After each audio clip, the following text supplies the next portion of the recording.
Hi, I'm Chelsey. 9 years ago, we made the decision to try something new. Little did I know that it was exactly what I was missing in my life. The lady I'd worked for had God put me on her heart. She gently made comments about me going to church and having God in my life.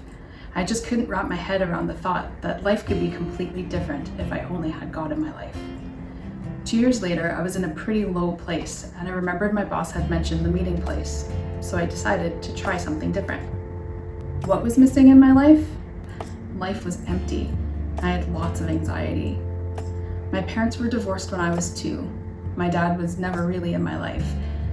My mom remarried and I had a pretty good childhood, but alcoholism wedged itself between our relationship and I left home at 19. Both my mom and stepdad passed away before I was 30.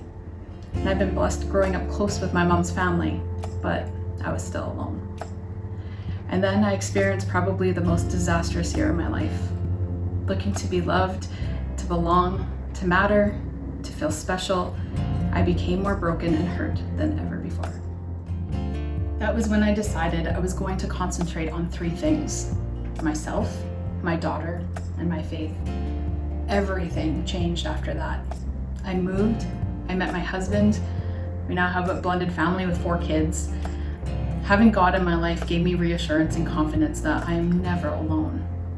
I always have Him to turn to. No matter how unlovable I feel, I am loved. When I feel my life spinning out of control, He grounds me. But honestly, this year has been challenging. I started the year with a routine of getting up early to read my Bible, and then it just got very noisy in my head. I was struggling to juggle a bunch of things. I felt a wall go up and I just couldn't reach a connection with God. I was treading water, but in no direction. And then my daughter Danielle started having health issues.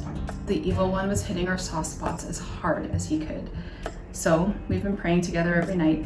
I've picked up my Bible again over the last while, and I'm learning to trust Him. I think that's my wall, trust. To hand over my child and say, it's out of my hands, God, I trust you to take care of her, is one of the hardest things I've ever had to do. But it's building my trust. As all this COVID stuff started coming up, normally something this drastic of an illness has always made me worry and full of anxiety. I should be full of anxiety, and I'm really not. So today, when I am stressed, if I feel anxious, I know I can pray. And if I get angry with God or frustrated with how things are going, I know that I'm always welcome back. He loves me and accepts me with all the mercy and grace and forgiveness.